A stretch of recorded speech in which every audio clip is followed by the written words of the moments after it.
Hi friends, இன்றைக்கி என்ன பார்க்க போகிறோன்னா மைசூர் பாக்கு தாங்க செய்ய போகிறோம். அதுக்கு வந்து கடலை மாவு 1/4 கிலோ எடுத்துகிட்டு வந்து சளிச்சு வச்சுருக்கிறேங்க.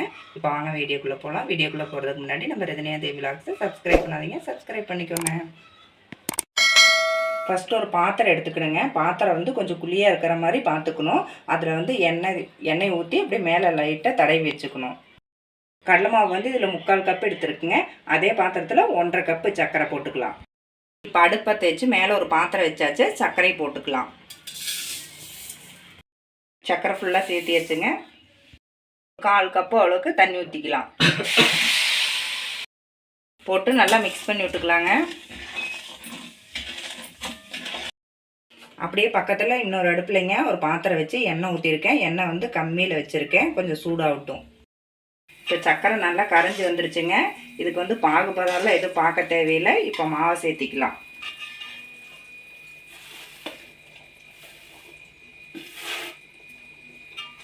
கொஞ்சம் கொஞ்சமாக சேர்த்து மிக்ஸ் பண்ணிக்கலாம். நல்லா கை விடாமல் நல்லா மிக்ஸ் பண்ணிக்கலாம். இப்போ கடலை மாவு போட்டு நல்லா மிக்ஸ் பண்ணி எடுத்தாச்சுங்க. கட்டி இல்லாமல் கொஞ்சம் கொஞ்சம் நல்லா மிக்ஸ் பண்ணியாச்சு. அப்படியும் சின்ன சின்ன கட்டி இருந்தாலும் கவலைப்பட வேண்டாம். இப்போ கொஞ்சம் கொஞ்சமாக எண்ணெய் சேர்த்து இதில் ஊற்றி மிக்ஸ் பண்ணிக்கலாம். எண்ணெய் சூடாயிருச்சு.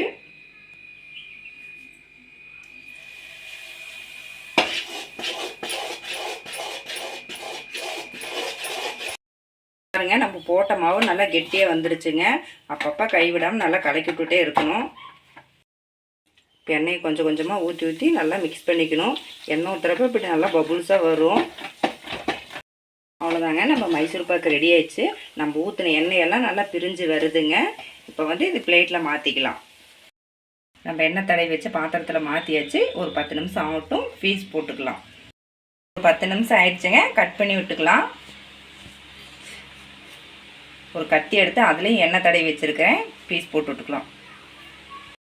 கத்தியும் கட் பண்ணி வச்சாச்சுங்க. ஒரு 1 மணி நேரம் ஆகட்டும். அதுக்கப்புறம் பார்க்கலாம். மைசூர் பாக்கு செய்கிறது ரொம்ப ஈஸிங்க. கண்டிப்பாக ட்ரை பண்ணி பாருங்கள்.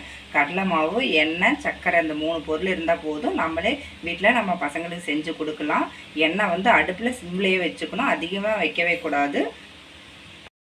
அவ்வளோதாங்க, நம்ம டேஸ்டியான மைசூர் பாக்கு ரெடி ஆயிடுச்சுங்க. 3 பொருள் இருந்தால் போதுங்க. நம்மளும் வீட்டில் மைசூர் பாக்கு செய்யலாம். ரொம்ப ரொம்ப ஈஸிங்க. நீங்களும் இந்த மாதிரி ட்ரை பண்ணி பாருங்கள். இந்த சம்மர் விடுமுறைக்கு பசங்களுக்கு இந்த மாதிரி நீங்களும் செஞ்சு கொடுங்க. நம்ம வீட்டில் ஈஸியாக செய்யக்கூடிய ஒரு ஸ்வீட்டுன்னா அது மைசூர் பாக்கு தாங்க. கண்டிப்பாக ட்ரை பண்ணி பாருங்கள். ரொம்ப ரொம்ப ஈஸி. இந்த வீடியோ பிடிச்சிருந்தா வீடியோக்கு ஒரு சப்போர்ட் பண்ணுங்கள்.